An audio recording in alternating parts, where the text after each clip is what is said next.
السلام علیکم ورحمۃ اللہ وبرکاتہ۔ نحمدہ ونصلی علی رسولہ الکریم، اما بعد فاعوذ باللہ من الشیطان الرجیم، بسم اللہ الرحمن الرحیم۔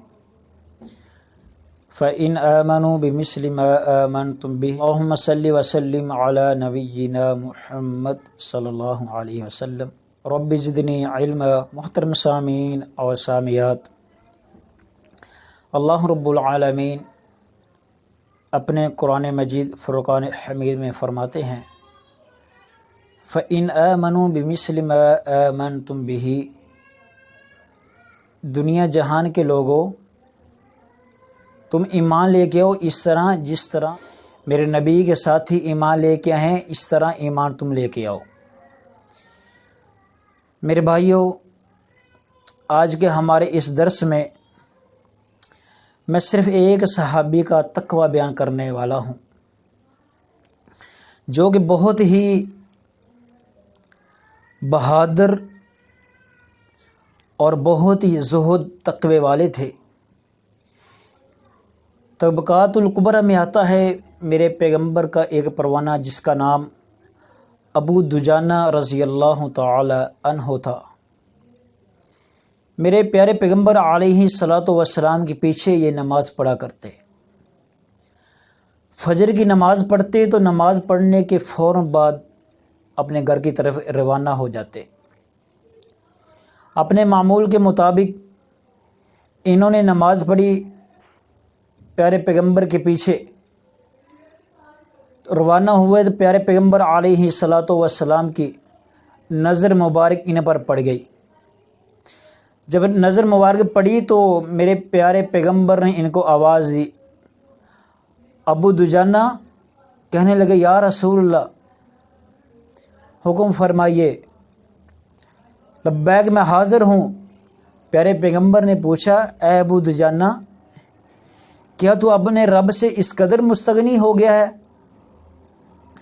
تمہیں اپنے رب سے کوئی حاجت نہیں ہے؟ نماز پڑھنے کے فوراً بعد جلدی سے اٹھ کر چلے جاتے ہو گھر کی طرف۔ اللہ اکبر۔ ابو دجانہ رضی اللہ تعالی عنہ کہنے لگے، یا رسول اللہ، کیوں نہیں؟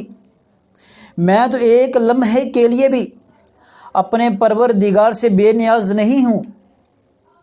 مجھے تو ہر وقت اپنے پروردگار کی ضرورت ہے، اپنی حاجات کے لیے، اپنی آخرت کے لیے، اپنی دنیا کے لیے۔ میں تو ہر لمحہ کے لیے اپنے پروردگار کا سوالی ہوں، طلبگار ہوں اس کی رحمت کا۔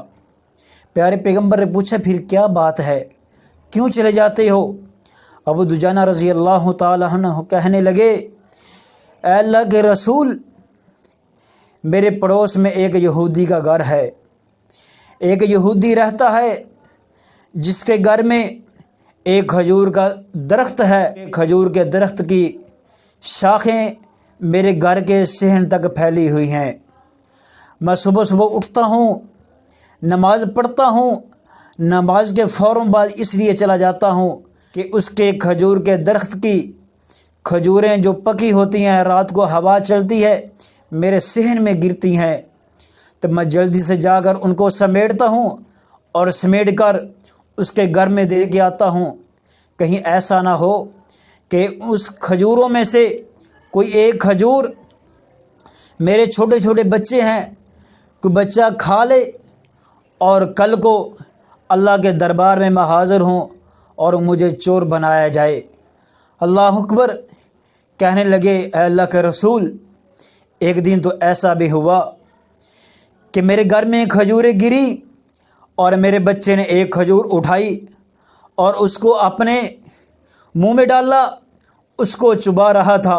میں نے جلدی سے پکڑا اپنے بچے کو، اپنی انگلی کے ساتھ اپنے بچے کے حلق سے وہ کھجور کو باہر نکالا، اور میں نے دیکھا میرے بچے کی آنکھوں میں آنسو تھے اور وہ میری طرف دیکھ رہا تھا سوالیہ نظر سے کہ میرا باپ کس طرح ہے، ایک کھجور کا لقمہ میرے منہ سے نکال رہا ہے۔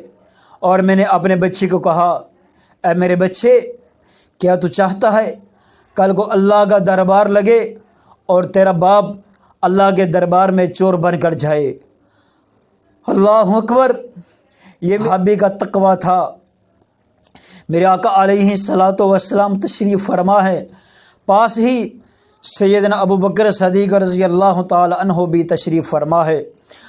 ابو بکر رضی اللہ تعالی عنہ کا دل اس قدر دربا کہ یہ میرا دوست، یہ میرا مسلمان بھائی، اس کے معصوم بچے ایک کھجور کے لقمے کو ترسیں، ایک کھجور کھانے کے لیے تڑپیں۔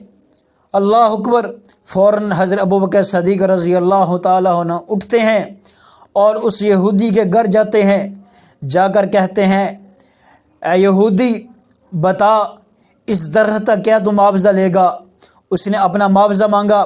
حضرت ابو بکر صدیق رضی اللہ تعالیٰ عنہ نے یہ معاوضہ اس کو یہودی کو ادا کیا اور آ کر اپنے بھائی کا دروازہ کھٹکھٹایا اور کہنے لگا اے ابو دجانہ تو میرا بھائی ہے، جس کھجور کو کھانے کے لیے تیرے بچے ترستے ہیں، ابو بکر سے یہ برداشت نہیں ہوتا کہ میرے مسلمان بھائی کے بچے ایک کھجور کو ترسیں۔ آج کے بعد اس کھجور کا تو مالک ہے، میں تمہیں ہبہ کرتا ہوں، تو اس کھجور کا مالک ہے اور اس کھجور کا پھل تو کھا، اس کا پھل تو بیچ، اپنے بچوں پہ خرچ کر جس طرح تو چاہے۔ اللہ اکبر، جب یہ معاملہ یہودی کو پہنچا، مسلمانوں کی آپس میں اس قدر محبت ہے، اس قدر آپس میں ایک دوسرے کے ساتھ رہنمائی کرتے ہیں، ایک دوسرے کے اوپر خرچ کرتے ہیں، ایک دوسرے کے ساتھ صلہ رحمی کرتے ہیں، ایک دوسرے کے ساتھ اپنا مال خرچ کرتے ہیں۔ جب سے یہ یہودی نے معاملہ دیکھا، یہودی نے اپنے بچوں اور بیوی کو ساتھ لیا اور پیارے پیغمبر علیہ الصلوۃ والسلام کی محفل میں جا پہنچا۔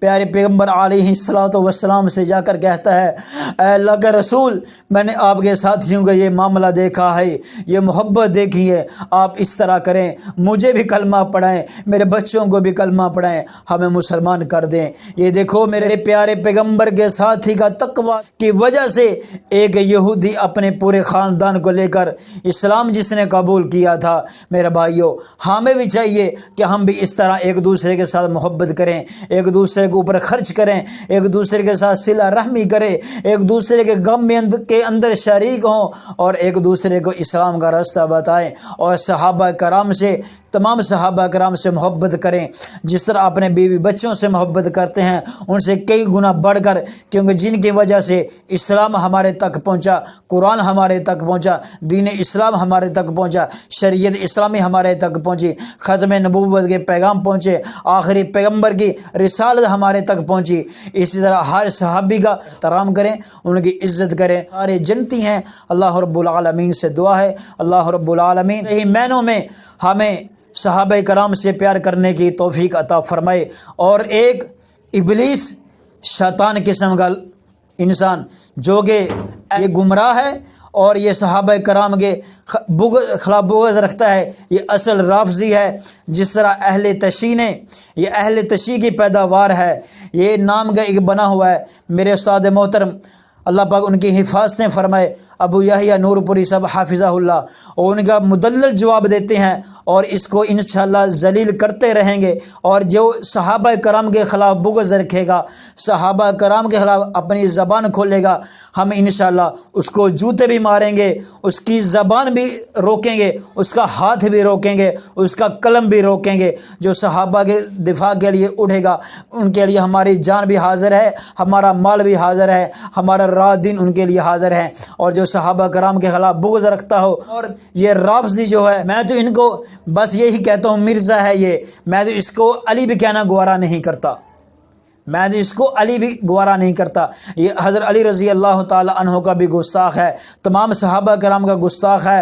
حضرت امیر معاویہ رضی اللہ تعالی عنہ کی جوتی کے خاک کے برابر نہیں ہے، حضرت امیر معاویہ رضی اللہ تعالی عنہ کے پاؤں کے خاک کے برابر نہیں ہے۔ اللہ رب العالمین بھی انشاءاللہ اس پر لعنتیں برسائے گا، اور ہماری بھی دعا ہے اللہ رب العالمین جس طرح کے اس کے عمل ہیں اسی طرح اس کو ذلیل کرے۔ اللہ رب العالمین سے دعا ہے جو بھی صحابہ کرام کا دشمن اٹھے اللہ رب العالمین اس کو ذلیل کرے، اس کی دنیا بھی تباہ کرے اور آخر بھی اس کی تباہ کرے۔ اللہ رب العالمین سے دعا ہے اللہ رب العالمین صحیح معنوں میں آقا علیہ الصلاۃ والسلام کا ہمیں مطیع بنائے، صحابہ کرام سے سچی محبت کرنے والا بنائے، اور جس طرح صحابہ کرام ایمان لے کے آئے اور اسی طرح ہمیں بھی اللہ رب العالمین ایمان نصیب فرمائے، زہد و تقوی میں صحابہ کرام کا پیروکار بنائے۔ سبحان ربک رب العزت عما یصفون وسلام علی المرسلین والحمد للہ رب العالمین۔